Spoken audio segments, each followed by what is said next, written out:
Pastor Hélio.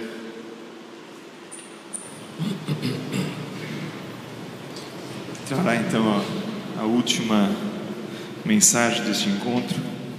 Antes, porém, eu quero pessoalmente, Pastor Hélio, fazer um agradecimento ao Senhor. Pastor Hélio é uma espécie de padrinho do nosso encontro da fé reformada. Pastor Hélio caminhou com a gente desde o primeiro passo, desde a primeira ideia. Quando foi lançada a semente, ele estava junto. E ele é uma bênção. Assim, muitas coisas nós falhamos no encontro da fé reformada. Até peço perdão para vocês, mas muitas coisas nós acertamos.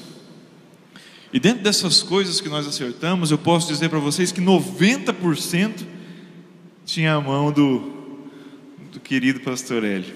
Pastor Hélio é uma bênção, de fato. Muito obrigado, pastor. Deus abençoe sua vida ricamente, seu ministério, tá? Espero um dia, como o senhor falou, que passou o tempo. Como é que é o nome do pregador? Paul Washer, né? Paul Washer, que não pode mais vir a Goiânia. Quem sabe um dia nós não consigamos mais trazer o pastor Hélio aqui, né? Deus abençoe ricamente, tá bom? Vou chamar aqui então o pastor Joaquim. O senhor consegue vir aqui? Pode? Ele tem dificuldade de locomoção, mas vai orar pelo pastor Hélio. Antes, o pastor Wagner, ele está com uma faringite aguda, mas já está em casa, só que ele está muito fraco, então ele vai repousar, tá?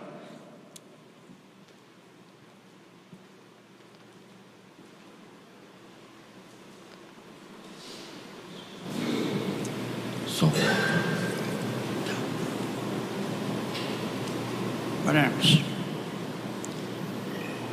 Santo Deus e nosso bendito Pai Celestial, nós te agradecemos por tudo que tu fizeste para conosco, e sabemos, ó Deus, que tu fizeste tudo por causa do amor e para que a tua glória fosse manifestada em nosso meio. Muito obrigado, Senhor, porque nós reconhecemos o teu amor, tua bondade, tua misericórdia, tudo que Jesus Cristo fez por amor a nós. Queremos louvar, engrandecer o teu santo e bendito nome, ó Deus, por essa programação, que a tua igreja, reunida nesse local, com um grupo grande, ó Deus, organizado por ti mesmo, e pela vida de cada um de nós que está aqui presente. Senhor, nós pedimos que tu abençoe os teus servos que estão viajando para os seus lares, para os seus trabalhos. Guarda, ó Deus, as conduções que estão levando. Graças nós te damos por a vida do Wagner. Abençoe o teu servo Wagner. Ó Deus bendito, nós sabemos que todas as coisas tu fazes por causa do teu amor, e nós acreditamos que tu estás a sustentar o teu servo agora de repouso.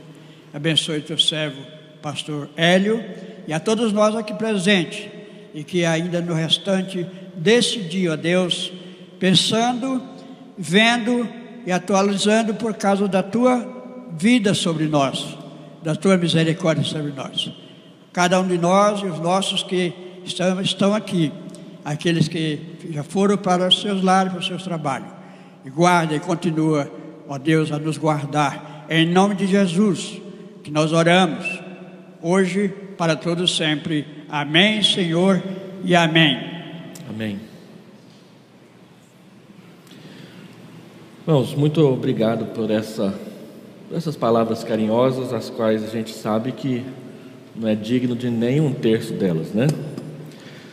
Mas Deus é bom e Deus é providente, e algo que nós temos aprendido a respeito da providência de Deus é que ela é precisa. Às vezes nós achamos que Deus não está cuidando e Ele já está lá na frente. Eu lembro de um colega meu, um pastor que é muito amigo, ele é pastor lá em Cuiabá, E um dia ele estava passando um momento muito difícil, brigou com a esposa, brigou com os filhos, brigou com os presbíteros da igreja, não necessariamente nessa mesma ordem, mas ele disse que estava muito angustiado, estava tudo difícil. E aí, na hora que todo mundo saiu de casa, ele ficou sozinho ali, com seu desespero, com a sua ansiedade. Ele encostou numa parede, sentou no chão e falou uma frase que se arrependeu pro resto da vida e que é a ilustração do que eu estou falando aqui agora. Ele disse assim: Deus, mas parece que o Senhor me abandonou. Na hora que ele terminou de falar isso, sozinho lá na sala da casa dele, a campainha tocou, plim blom. Ele abriu a porta, tinha um irmão com um bolo desse tamanho na mão. Pastor, minha esposa fez 2 bolos, como a gente só dá conta de comer um, eu vim trazer o outro para o senhor. Ele disse que olhou para cima assim: Deus, já entendi. E o dia melhorou a partir daí. Deus é preciso, Ele toma conta das nossas vidas de uma forma maravilhosamente precisa. E isso a gente tem aprendido nas Escrituras. Como me cabe então terminar o evento, eu gostaria de terminar falando sobre a relevância da ressurreição. E eu convido os irmãos a abrirem suas Bíblias no Evangelho de Lucas, capítulo 24, verso 36 a 49. Evangelho de Lucas, capítulo 24, verso 36 a 49.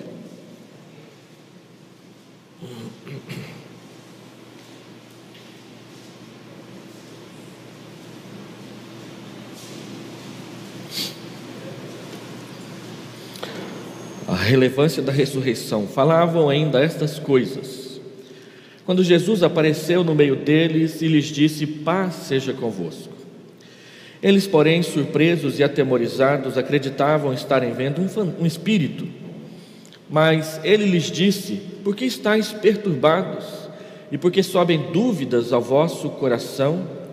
Vede as minhas mãos e os meus pés, que sou eu mesmo. Apalpai-me e verificai, porque um espírito não tem carne nem ossos, como vedes que eu tenho. Dizendo isto, mostrou-lhes as mãos e os pés. E por não acreditarem eles ainda, por causa da alegria, e estando admirados, Jesus lhes disse: tendes aí alguma coisa que comer? Então lhe apresentaram um pedaço de peixe assado e um favo de mel, e ele comeu na presença deles. A seguir, Jesus lhes disse: são estas as palavras que eu vos falei, estando ainda convosco. Importava se cumprisse tudo o que de mim está escrito na lei de Moisés, nos profetas e nos salmos. Então lhes abriu o entendimento para compreenderem as Escrituras, e lhes disse: assim está escrito que o Cristo havia de padecer e ressuscitar dentre os mortos no 3º dia, e que em seu nome se pregasse arrependimento para a remissão de pecados a todas as nações, começando de Jerusalém. Vós sois testemunhas destas coisas. Eis que envio sobre vós a promessa de meu Pai. Permanecei, pois, na cidade, até que do alto sejais revestidos de poder. Vamos orar. Deus, nós queremos pedir que, ao terminarmos este evento, que não seja simplesmente um evento, um movimento feito por nós na Tua presença, mas seja algo da Tua providência e da Tua graça, para a glória do Teu nome, isso que o Senhor está começando a realizar aqui neste local, nesta igreja e nas outras igrejas aqui representadas, no nome, nos crachás que os irmãos têm sobre o seu peito.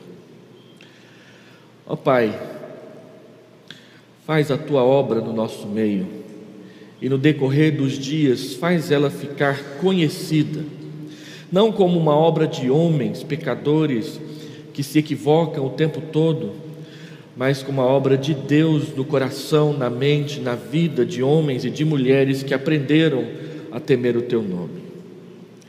Vem, Senhor Deus, fenda os céus sobre nós.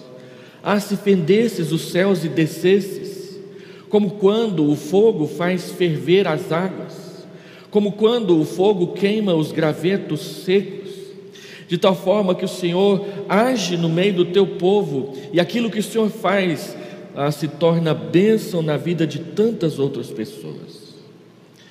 Que a palavra da ressurreição do teu Filho, nosso Senhor, venha nos motivar a trabalhar com interesse, com zelo, com garra na pregação do Evangelho como testemunhas de Cristo.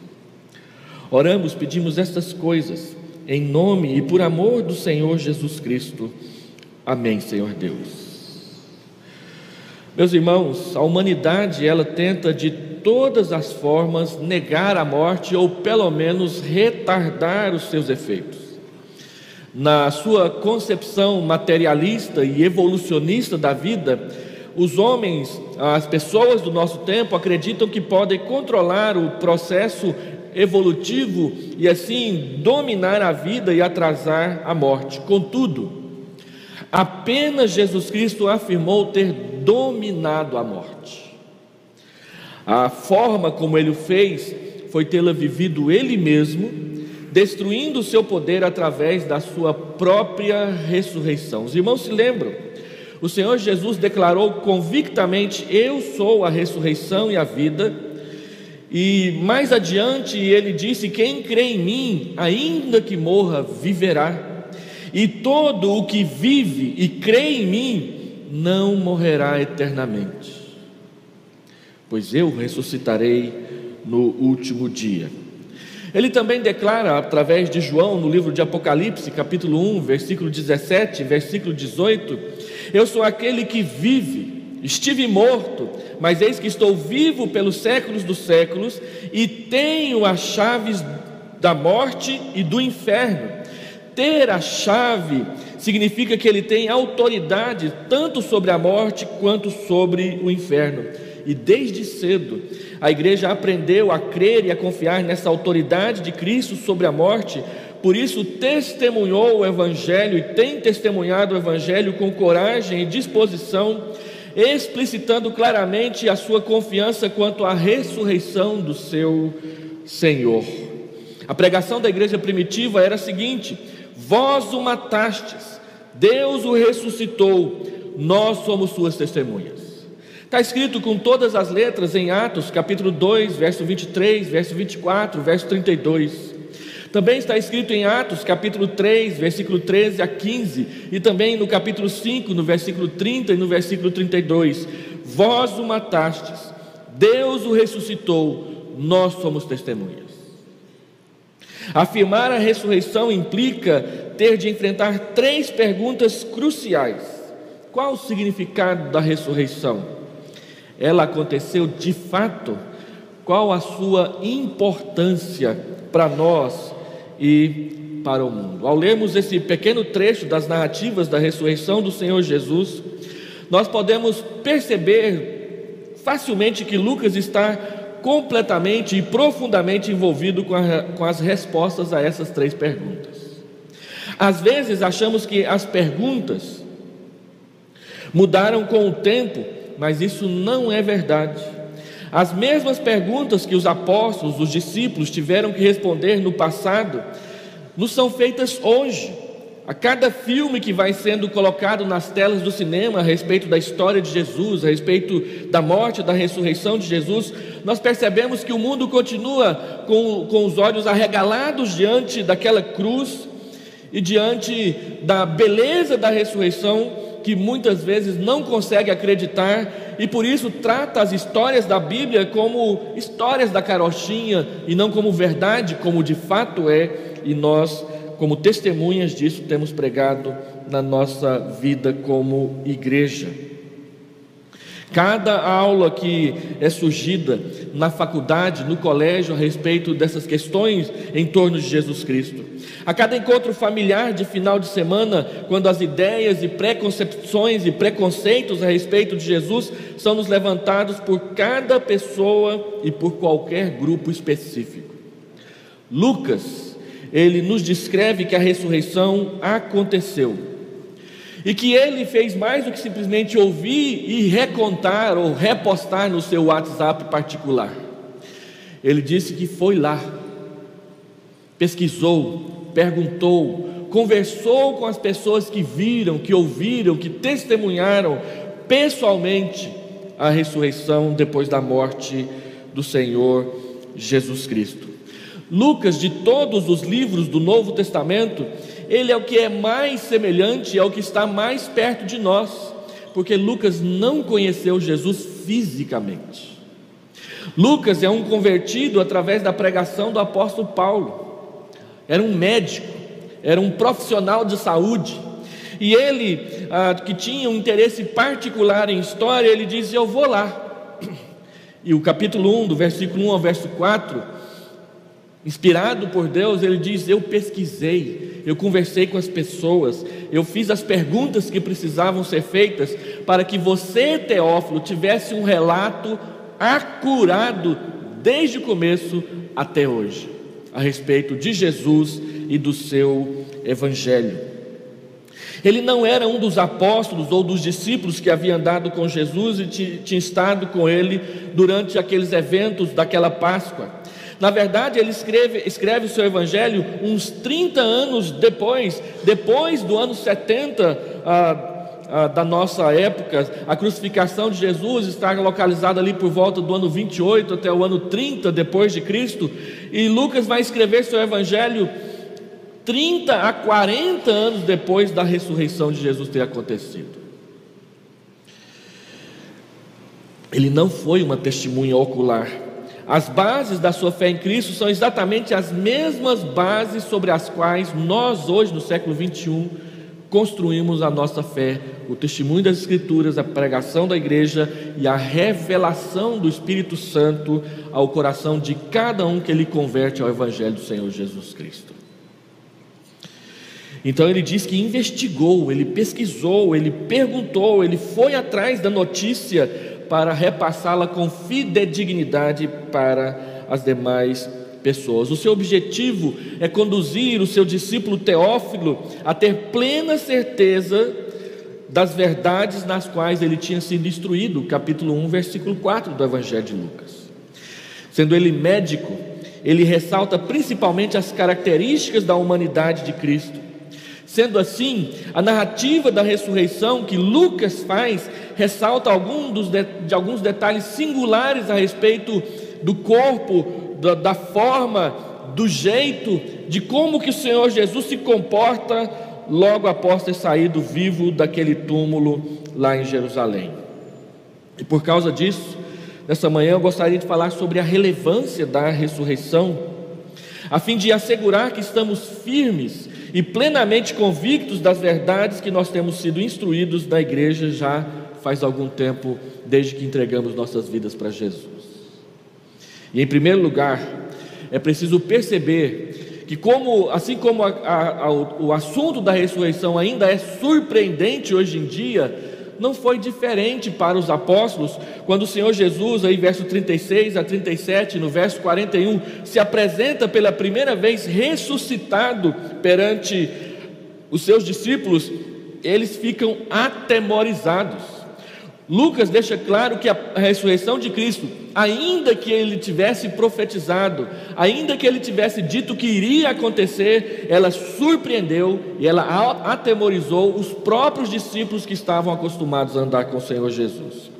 Eles estavam falando a respeito ali dos discípulos que tinham vindo da estrada de Emaús, e o relato que eles estavam falando de ter estado com Jesus, quando que de repente Jesus aparece no meio deles, repentinamente, e diz: paz seja com vocês. A discussão não tinha uma conotação de uma aceitação sem resistência, mas estava acontecendo um debate desconfiado e cheio de perguntas. Mas será que é isso mesmo? Aconteceu mesmo? Que história é essa? E aí, em meio a essas dúvidas, a essas apreensões, olha lá o Senhor Jesus no meio deles, pessoalmente. O texto diz para nós com todas as letras: eles ficaram surpresos e ficaram cheios de medo do que estava acontecendo ali. Os discípulos eram pessoas normais e envolvidas na forma normal de ver e interpretar as coisas. O seu temor não foi uma simples manifestação de medo frente ao desconhecido, mas lhes impingiu terror, um espírito aqui no nosso meio. Medo daquilo que você não tem para onde fugir. O Senhor Jesus apareceu e não tinha nenhuma porta aberta, não tinha nenhuma janela aberta para a gente sair correndo dali. O texto começa dizendo que eles estavam trancados naquele lugar com medo dos judeus. E o Senhor Jesus aparece, é um susto para a igreja. E o Senhor Jesus muitas vezes nos assusta mesmo. Nos assusta não porque é sua intenção assustar, mas Ele nos assusta porque nós temos muita dificuldade em acreditar de que Ele está vivo, de que Ele age e de que de fato Ele tem o controle da sua igreja nas suas mãos. Nós estamos sempre mais ou menos como Uzá lá naquela estrada de Davi, subindo para Jerusalém, tentando segurar a arca da aliança com as mãos, uma vez que não teve coragem de falar para Davi que não era para fazer daquele jeito. Eles acreditavam ali inicialmente que estavam vendo um espírito. O terror vinha do fato de entenderem a presença do Senhor Jesus Cristo ali como a aparição de um fantasma, de um Gasparzinho no meio deles. E é isso que quer dizer a palavra espírito aqui no texto. Mas esse terror, ele vai se transformando. O texto diz que eles ficaram admirados, versículo 41. Eles ficavam emocionados em função da alegria. Eles se assustam e, reparando bem, eles começam a perceber, admirados e sendo preenchidos pela alegria de ver o Senhor, o que estava acontecendo. Aquela incredulidade paralisante inicial, ela vai sendo mudada vagarosamente na medida em que eles vão se acostumando com a realidade presente ali diante dos seus olhos da ressurreição do nosso Salvador. Por essa razão, o Senhor Jesus toma a liderança no entendimento de sua ressurreição e Ele explica para os discípulos como é que eles devem entender o que está acontecendo. O Senhor sempre vem ao nosso auxílio. Quando nós ficamos meio sem saber o que responder, sem saber o que dizer, Ele diz: deixa eu explicar para vocês, para que vocês possam repetir para as outras pessoas. Então Ele diz, em segundo lugar, verso 38 a verso 43, que a sua ressurreição foi tanto física como também histórica. Quando nós falamos da ressurreição do Senhor Jesus, nós não estamos falando de uma alegoria, nós não estamos falando de uma espiritualização, nós não estamos falando de uma saga, de um mito, de uma fábula, e nem de uma parábola. Nós estamos falando de um fato real, com data no calendário mundial. Quando o Senhor Jesus vê os seus discípulos naquela situação de confusão, ansiedade, ainda que misturado com alegria e admiração, Ele diz o seguinte: por que sobem dúvidas ao vosso coração? Não sei se os irmãos já pararam para prestar atenção nas perguntas de Jesus após a ressurreição. Ano passado eu trabalhei todas as perguntas que são feitas a Jesus e as perguntas que o Senhor Jesus faz no período da sua paixão, da sua morte e depois da sua ressurreição. Estou organizando isso para publicar como um livro que eu quero chamar de Perdidos e Achados.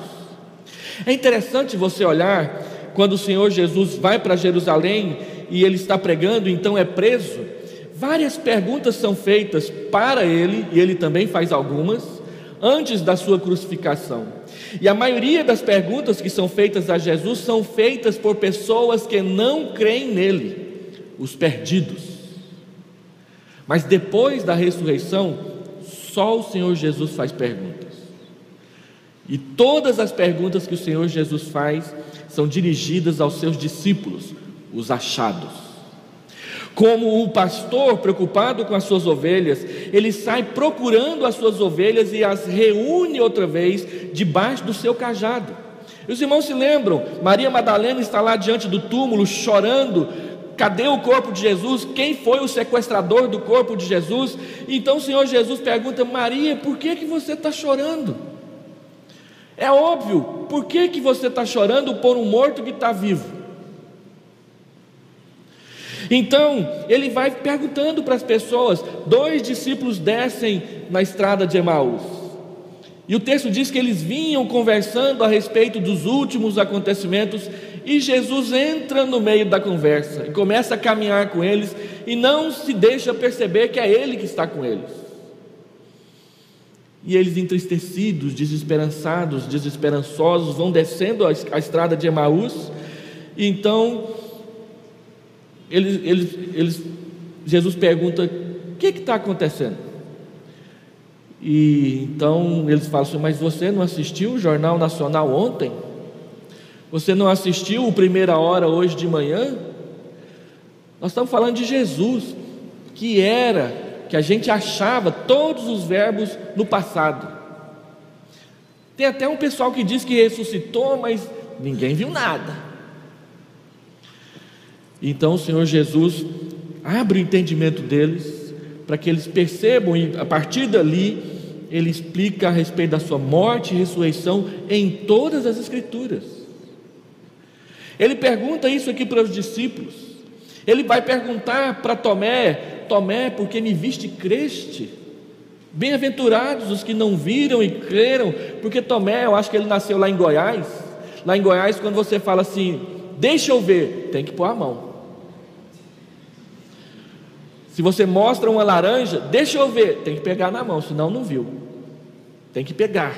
Tomé parece que era meio que goiano. E o Senhor Jesus diz: põe aqui, pode pôr o dedo aqui, põe aqui também.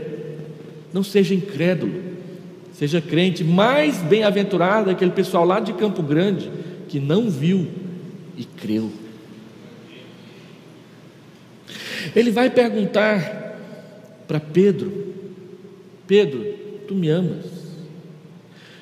3 vezes, porque Pedro havia negado Jesus 3 vezes. E é interessante observar as perguntas de Jesus, que elas são pastorais e elas vão direto ao ponto. Como nós pastores gostaríamos de aprender a perguntar como Jesus pergunta, porque Jesus faz as perguntas e ninguém fica chateado com ele.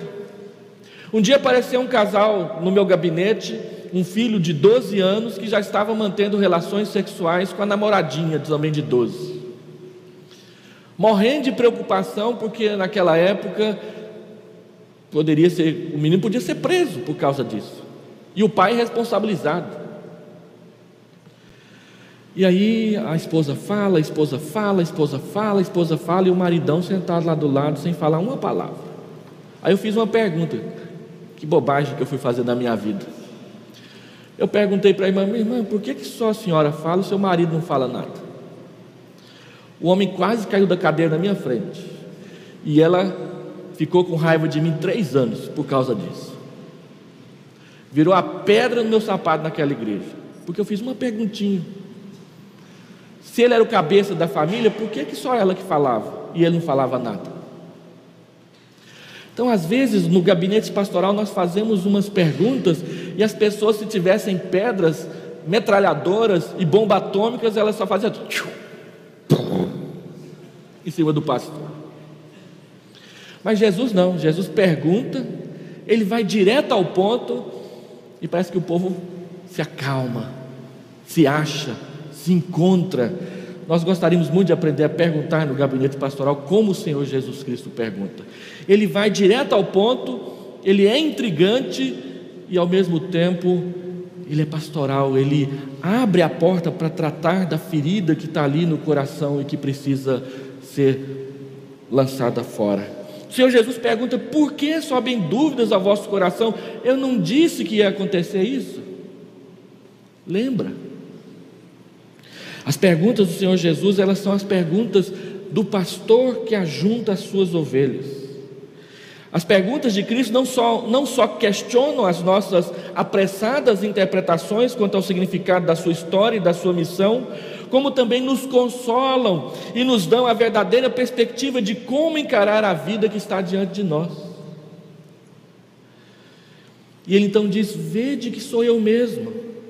Essa afirmação de Jesus se reveste de um significado especial para a fé da igreja. Ele faz 3 convites a seguir, que visam destruir qualquer interpretação de sua ressurreição que não seja comprometida com a história e que não seja comprometida com a realidade. Veja que sou eu mesmo. Então vejam, verso 39, apalpai-me, pega em mim, olha aqui, ó, é carne, é osso. E depois ele ainda fala, não tem uma comida aí para a gente matar a fome, não? Um fantasma, dá para a gente ver ele o tempo todo? Um fantasma, dá para a gente apalpá-lo? E um fantasma come? Quem já assistiu o Gasparzinho no cinema, aqueles fantasmas que têm fome o tempo todo e eles comem, e o cinema faz questão de mostrar que tudo que eles comem cai lá no chão, nada fica no seu estômago. São fantasmas. Jesus não é um fantasma. Jesus realmente ressuscitou. Nós perguntamos para um adolescente de 14 anos uma vez, numa entrevista do Conselho para a Pública Profissão de Fé, nós perguntamos para esse adolescente: você crê na ressurreição de Jesus? Ele disse: claro, pastor, que eu creio na ressurreição de Jesus, é por isso que eu quero fazer a minha Pública Profissão de Fé. Então deixa eu fazer melhor a pergunta: você crê que Jesus estava esticadinho lá em cima do túmulo, sem respirar, frio, e de repente ele voltou a respirar, ele sentou-se naquela mesa lá do túmulo, ele levantou e ele saiu andando? Ah, nisso eu não acredito não, pastor. Não vem que não tem, nisso eu acredito não. Mas é isso que é acreditar na ressurreição de Jesus, que ele esteve realmente morto e que realmente ele voltou a viver para cumprir os propósitos de Deus na nossa vida.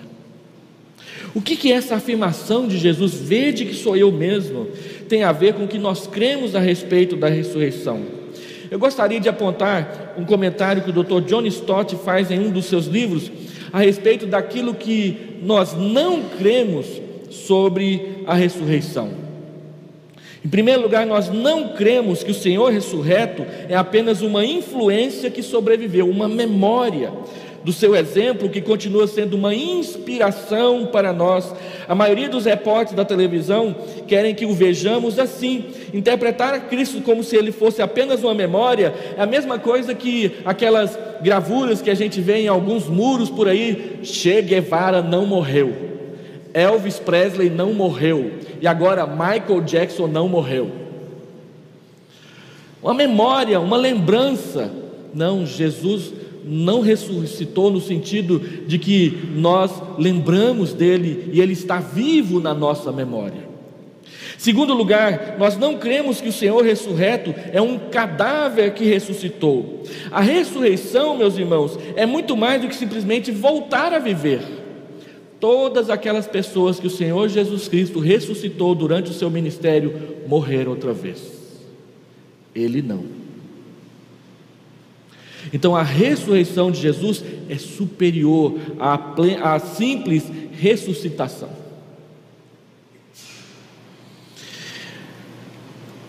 Ele não ressuscitou no mesmo sentido em que ele tinha ressuscitado a filha de Jairo, ou o filho da viúva de Naim, ou o próprio Lázaro. Quem já assistiu aquele horrível filme A Última Tentação de Cristo? Tem uma cena lá em que, depois que o Cristo do filme ressuscita Lázaro, e ele tem uma crise de ansiedade porque vê Lázaro ressuscitado através da sua oração, aí de repente Lázaro está lá na casa dele tomando um sol e chegam 2 fariseus, e os fariseus perguntam para Lázaro: como é que é a morte? Você que teve morto, como é que é a morte? Como é que é do lado de lá? E aí Lázaro responde: no filme, não tem diferença nenhuma. Aí os fariseus dizem: já que não tem diferença nenhuma, então volta para lá, e matam ele de novo ali na mesma hora. É assim que as pessoas querem entender a ressurreição de Jesus. Ele não foi acordado de um desmaio ou de um coma. Ele não foi trazido de volta à vida após ter sido declarado clinicamente morto. Ele não voltou à vida vulnerável que ele tinha antes, como foi o caso de Lázaro e de todos os que nós citamos aqui. Jesus, ao ressuscitar, foi elevado a um novo nível de existência em que ele já não era mais mortal. E é por isso que Atos capítulo 2 diz que ele foi assunto ao céu e que hoje ele está assentado à direita do trono da majestade. Naquela controvérsia entre Zwinglio e Lutero a respeito da presença real e física de Jesus na ceia, o principal argumento de Zwinglio contra Lutero era a ressurreição. Ele diz: olha, o corpo de Jesus não pode estar em dois lugares ao mesmo tempo. Ou ele está aqui na ceia, ou ele está lá no trono, no céu. E a Bíblia me diz, argumentou Zwinglio, tete a tete com Lutero, que Jesus está sentado à direita da majestade de Deus agora. E é de lá, diz o apóstolo Paulo em 2 Timóteo, é do trono que ele virá para julgar os vivos e os mortos. Depois da ressurreição, não tem mais altar. Nós cantamos, por causa do nosso jeito de ser cristão, entregue a sua vida perante o altar, derrama a sua alma no altar. Mas depois da ressurreição, a Bíblia não fala em altar mais nunca. A Bíblia só fala no trono. É do trono, é no trono, é a partir do trono que Jesus vivo, ressurreto, governa a sua igreja, lidera a sua igreja, cuida da sua igreja, e do trono ele virá com poder e muita majestade e glória para julgar os vivos e os mortos no dia do juízo. Ele está vivo. Ele não foi só ressuscitado para morrer outra vez depois. Nós não cremos que o Senhor ressurreto é uma religião resgatada na experiência dos discípulos. O Evangelho não é a descrição da interpretação dos discípulos a respeito da cruz de Cristo. Muitos críticos da fé, por acharem impossível a ressurreição e por confundi-la como simplesmente uma ressuscitação, passaram a interpretá-la apenas como o testemunho da igreja. O que é a ressurreição? A ressurreição é o testemunho da igreja a respeito de Jesus Cristo. Não é. A ressurreição seria apenas uma experiência pessoal e subjetiva a respeito de Jesus Cristo, mas não é. Jesus diz: vede que sou eu, apalpai-me, eu quero comer alguma coisa com vocês. A ressurreição do Senhor Jesus, nós não cremos que o Senhor ressurreto é uma personalidade desenvolvida, que antes da cruz ele era um mago cinza e que depois da cruz ele virou um mago branco. Não é isso que o Senhor dos Anéis ensina com a morte e a ressurreição do Gandalf? Ele era um espírito inferior, agora ele é um espírito superior. Ele era cinza, agora é branco. Não é isso que a Bíblia ensina. Isso tem a ver com o espiritismo e a doutrina da reencarnação, não com a Bíblia e a doutrina da ressurreição. Jesus não é um espírito aperfeiçoado para a próxima reencarnação. É o Deus ressurreto dentre os mortos. Nós não cremos que a ressurreição é uma experiência ativa da presença do Espírito Santo no nosso meio. É claro que o Espírito Santo veio após o Senhor Jesus ser assunto ao céu, mas a ressurreição não é o Espírito. O Espiritismo interpreta mais ou menos o Espiritismo assim, que ele é o Paráclito que veio depois. Muitos querem que encaremos a ressurreição como um evento presente e não como um evento passado. E aí, geralmente na Páscoa a gente ouve que o Senhor Jesus ressuscite em todos os corações nessa Páscoa. Jesus não ressuscitou no coração, na mente, na experiência das pessoas. Ele ressuscitou fisicamente.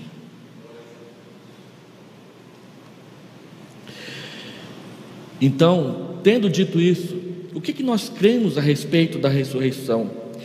A ressurreição de Cristo mostra o que a nossa fé deve ser. A frase de Jesus não quer dizer nada disso, mas em contraste, Jesus está dizendo: eu sou uma pessoa transformada pela experiência da ressurreição, e todos aqueles que creem em mim vão passar por essa experiência no momento apropriado, porque eu o ressuscitarei no último dia.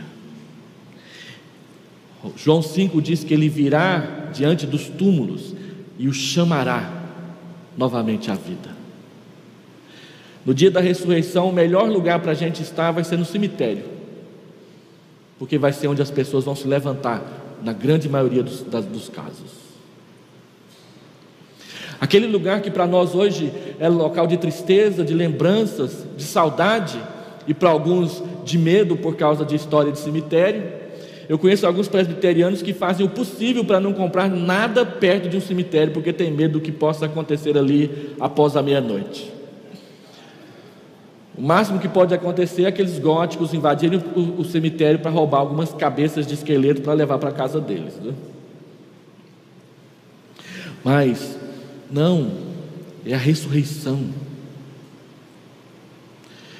O Senhor Jesus diz: eu sou uma pessoa transformada. Ele é a mesma pessoa, mas a ressurreição lhe deu um corpo glorificado, que não tem mais a experiência da dor, que não tem mais a experiência do cansaço, que não tem mais as limitações que o tempo nos dão e nos vão colocando sobre as nossas costas.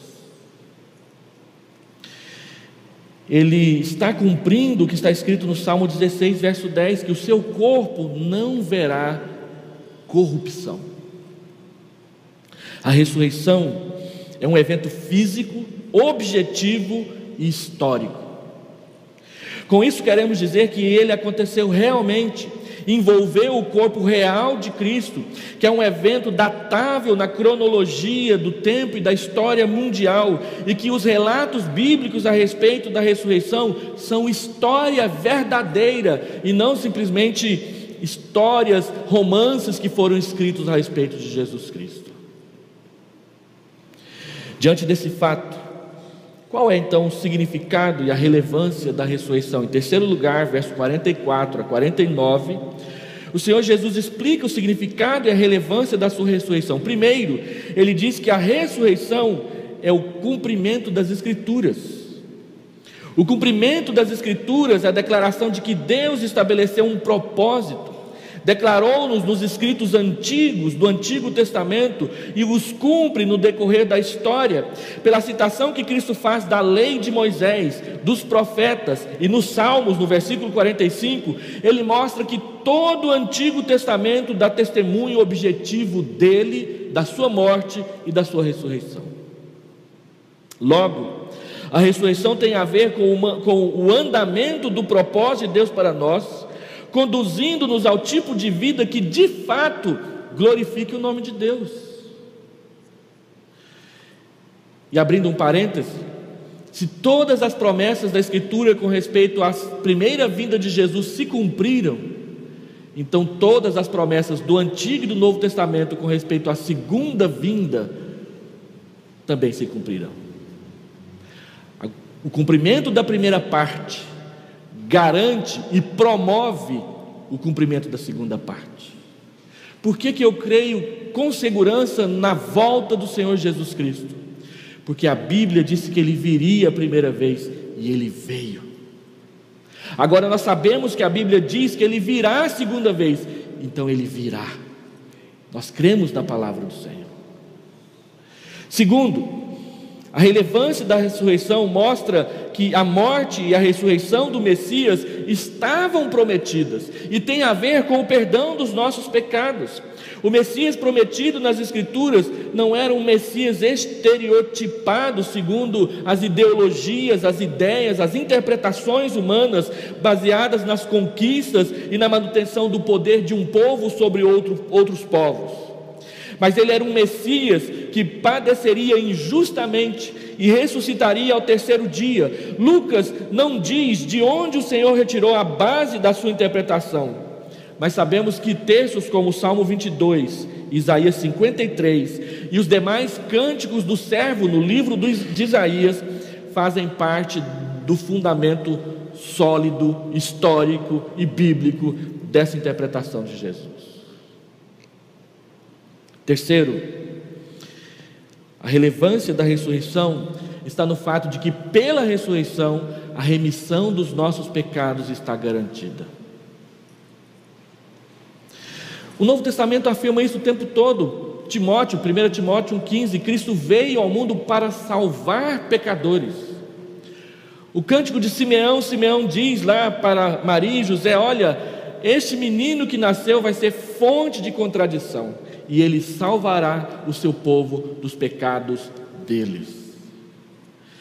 Quando João Batista incentiva João, Pedro e André a seguirem Jesus, e Jesus está passando lá longe, ele diz: eis o Cordeiro de Deus que tira o pecado do mundo, sigam.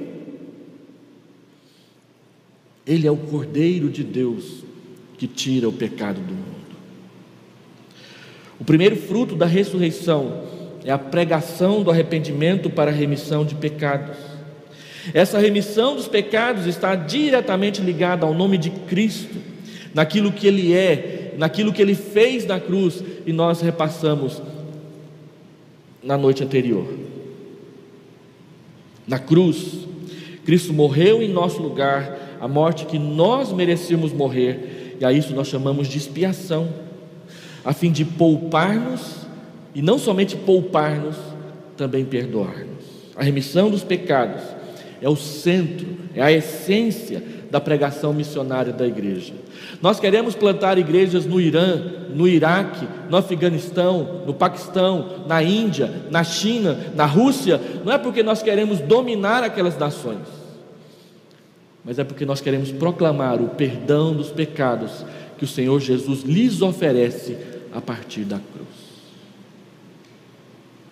Não queremos competir com ninguém, não queremos substituir ninguém, nós queremos mostrar que as esperanças dos homens, as suas religiões humanas e pagãs, estão equivocadas ao escravizar os homens e as mulheres num jugo do qual eles não conseguem libertar.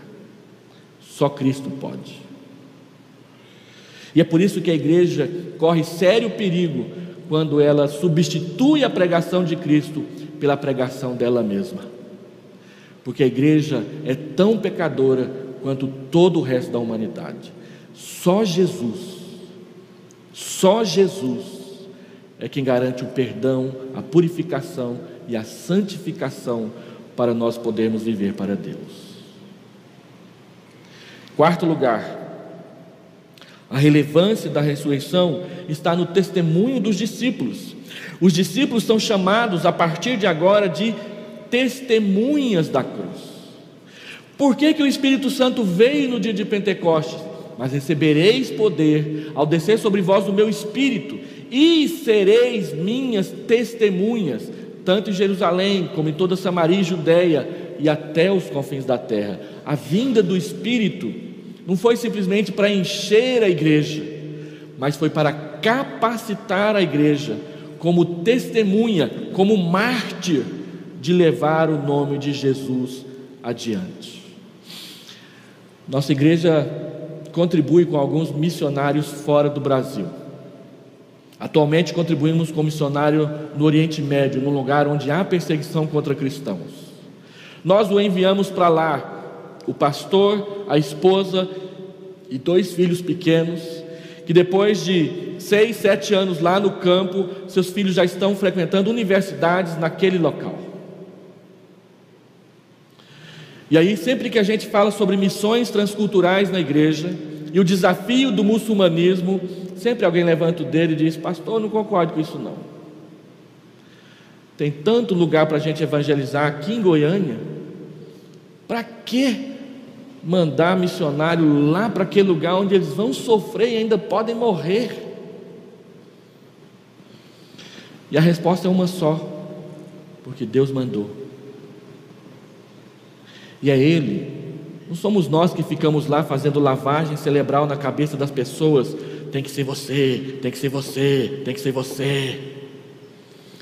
Não, a gente está sentado lá no gabinete e de repente chega um irmão e fala assim: pastor, está acontecendo um negócio que eu não consigo controlar. O que é? Eu quero ir lá para o Afeganistão.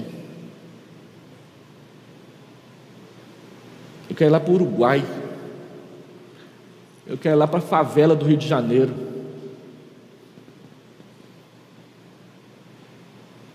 É Deus que está chamando.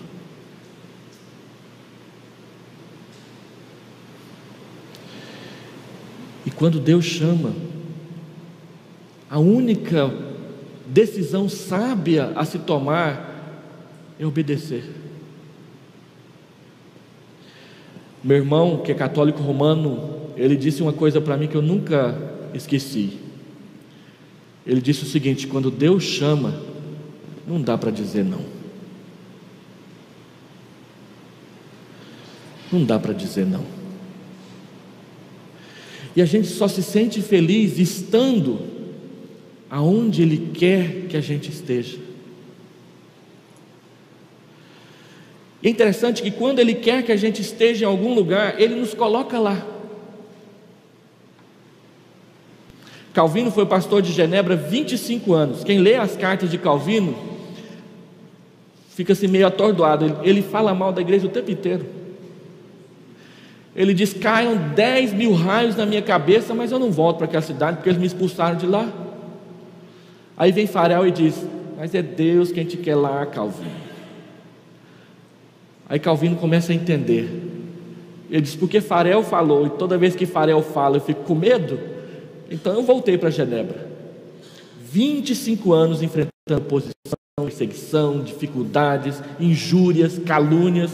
Ele tinha 17 tipos de doenças diferentes. Às vezes a gente tem 2, 3, acha que é muito, né? Então ele diz: por que eu voltei para Genebra? Eu voltei para Genebra porque Deus quis. E eu pedi para que Ele me adestrasse para eu poder ser obediente a Ele. E olha só, estamos aqui porque Ele ficou lá, consciente, contra a sua vontade, mas consciente de que era a vontade de Deus. E por isso Ele foi o gigante, e a bênção que Ele foi, e os seus escritos têm sido para nós até hoje, porque era da vontade de Deus que Ele estivesse lá. Era lá que Ele ia ser uma bênção, não em outro lugar. Quinto, o revestimento do poder. A ressurreição abre a porta para que o Espírito Santo venha habitar no coração de todos. O poder seria dado para a tarefa do testemunho, não para outra coisa. Isso fica claríssimo em Atos 1:8, nós já mencionamos. E aí eles devem permanecer em Jerusalém até que do alto sejam revestidos de poder. Observe que o texto não diz: vocês têm que buscar o Espírito Santo até ele vir, ou vocês têm que buscar o Espírito Santo para que ele venha. Se vocês não buscarem, ele não virá. Tanto aqui quanto em Atos, a ênfase é esperar a promessa. Eles deveriam ficar sentados esperando o Espírito Santo chegar. Agora, ficar sentado não quer dizer ficar olhando para o tempo. Eles então oravam. Eles oravam não para que o Espírito Santo vinha, eles oravam porque ele viria. Então eles queriam estar prontos para recebê-lo. E assim, o tempo todo na Bíblia é assim. Quando Deus manda Moisés fazer o tabernáculo, Ele diz: agora vamos inaugurar o tabernáculo, prepara o povo, santifica o povo, porque amanhã eu venho visitar vocês. E aí Moisés faz tudo o que Deus manda. Levítico 8 é um dos textos mais maçantes da Escritura, porque além de ser grande, ele fica o tempo todo dizendo: e Moisés fez do jeitinho que Deus mandou, e Moisés fez do jeito que Deus falou, e Moisés fez do jeito que Deus falou para ele fazer. E aí ele fez tudo do jeito que Deus falou, para esperar Deus chegar. E ele veio e acendeu o fogo. Nadab e Abiú achou que era bacana demais, que eles podiam ajudar a melhorar o culto, e deu no que deu. Os irmãos sabem a história. Não, ele reveste a sua igreja de poder. O que ele está chamando a gente a fazer? Crer. crer. E eu quero concluir. Segundo o Dr. John Stott, a pergunta que nós temos que responder não é se a ressurreição aconteceu mesmo ou não, mas se importa, se faz alguma diferença ela acontecer ou não. Qual é então a importância da ressurreição? Primeiro, ela nos garante o perdão dos nossos pecados. Romanos capítulo 4, versículo 25, Jesus morreu por causa das nossas transgressões e ressuscitou por causa da nossa justificação. Justificados, pois, temos paz com Deus, temos acesso à graça e temos alegria na esperança da volta de Cristo. Ele perdoou os nossos pecados. O perdão dos nossos pecados está lá no passado, quando Ele se entregou por nós e ressuscitou. O que temos que fazer agora é receber o perdão por meio da fé. Segundo, a ressurreição de Cristo nos garante o poder de Deus. Ela é a prova suprema do poder de Deus na criação. Ela é a prova suprema do poder de Deus no perdão dos pecados.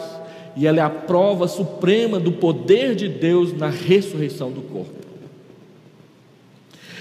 Portanto, Deus coloca no presente e à nossa disposição o mesmo poder que Ele utilizou para ressuscitar o Senhor Jesus Cristo. Paulo fala isso em Filipenses capítulo 3, versículo 9 e versículo 10. Para que eu possa experimentar o poder da ressurreição, pelo qual eu vivo para Cristo cada dia da minha vida. O mesmo tipo de transformação que Deus realizou em Cristo a fim de ressuscitá-lo, é o poder que Ele utiliza para salvar pessoas. Irmãos, nós não cremos que o pau que nasce torto morre torto. Nós cremos que se Deus agir, Ele endireita qualquer pedaço de pau, inclusive o nosso coração. E terceiro, a ressurreição de Cristo nos garante a vitória definitiva de Deus. Portanto, ela nos ensina a olhar para o futuro, dando-nos uma visão positiva, não falha, do futuro. Somos um povo que confia no futuro, pois temos uma esperança que não falha, e a nossa expectativa quanto ao futuro é tanto individual quanto cósmica. Ela tem a ver com cada um de nós, ela tem a ver com toda a humanidade e tem a ver com o universo, porque Deus estava em Cristo reconciliando consigo o mundo. 2 Coríntios capítulo 6. Individualmente, a ressurreição nos livra do medo da morte, dando sentido às nossas vidas, pois o sol da manhã nascerá certamente e decisivamente no retorno do nosso Rei, e na sua glória receberemos um corpo glorificado igual ao seu. Então nós podemos, como Estevão, que está sendo apedrejado, tendo uma morte dolorosa, ele pode olhar acima, além e atrás da morte, e o céu se abre, e o que ele vê Cristo em pé ao lado do trono. E é interessante Atos capítulo 7, porque é a única vez na Bíblia que diz que Cristo está em pé ao lado do trono. Todas as outras vezes Ele está sentado no trono. Ele está em pé para receber o seu servo no céu. Não importa quão dolorosa seja a morte, o nosso maior medo no que diz respeito à morte não é tanto a morte, mas é como que eu vou morrer. Eu vou morrer no incêndio? Eu vou morrer num acidente debaixo de uma jamanta carregando madeira? Eu vou morrer afogado num naufrágio do navio? Eu vou morrer recebendo 26 balas de um bandido? Como que eu vou morrer? Eu vou morrer vagarosamente com essas doenças degenerativas que acabam com toda a alegria da minha vida? O que a Bíblia diz é que essas coisas, ainda que nos preocupam, elas são irrelevantes, porque os sofrimentos do presente não dá para comparar com a glória do eterno. John Newton compôs um hino e ele disse que depois de 10.000 anos no céu, depois de 10.000 anos no céu, eu ainda sentirei como quem acabou de chegar.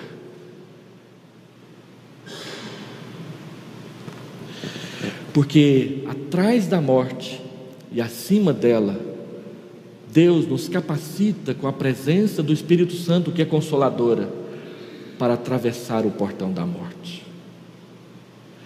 Não tem nada demais você pedir que seja de madrugadinha, naquela hora do sono mais gostoso, quando você estiver sonhando com o céu, de repente você está lá.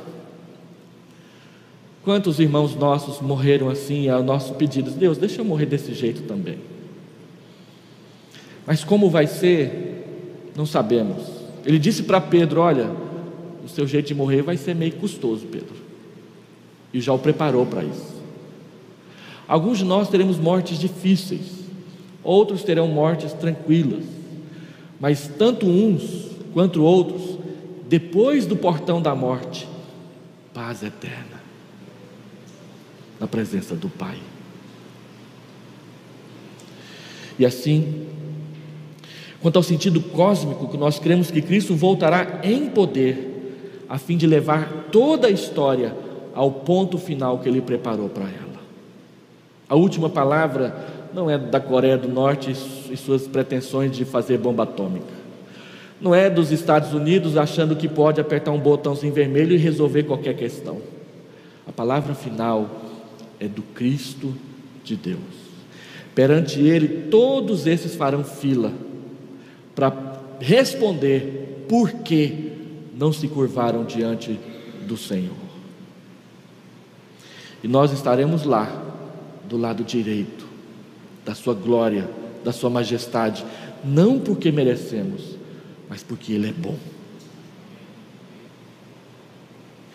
Então, eu quero terminar dizendo o seguinte: agora, hoje, aqui nesse evento, somos chamados a reorganizar toda a nossa vida em torno dessa verdade e dessa esperança, a fim de vivermos não mais para nós mesmos, mas para aquele que por nós morreu e ressuscitou. Vamos orar?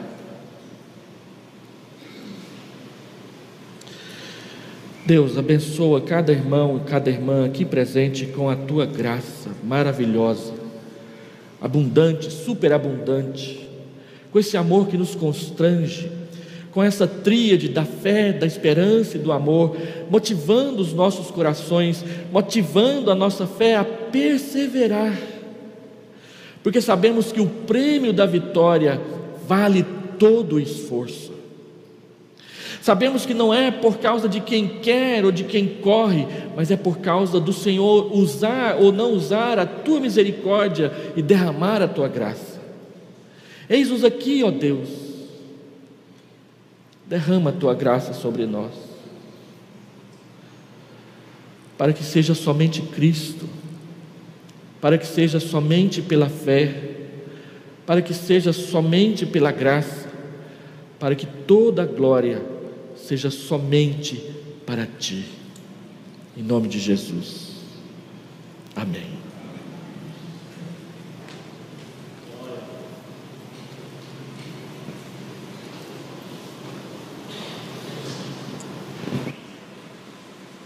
Obrigado, pastor.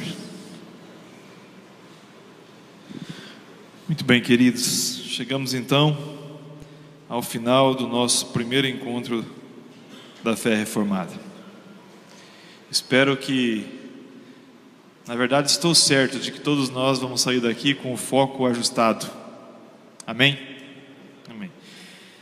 Quero convidá-los para estar conosco no final de semana, aqueles que puderem, evidentemente, por ocasião do nossos 83 anos de existência, de organização, o aniversário da igreja, onde estará conosco o pastor Ildemar, da Igreja Central de Dourados. E já convidá-los também para o segundo encontro da fé reformada. Ajudem a divulgar nas suas igrejas, com aqueles que têm interesse no assunto, para que nós possamos crescer e que esse evento possa permanecer por muitos anos. O segundo encontro da Fé Reformada está agendado para o dia 23 a 26 de abril de 2019, e o tema será a pessoa e obra do Espírito Santo. Que Deus abençoe cada irmão. Obrigado pela presença de vocês e até a próxima oportunidade. Amém.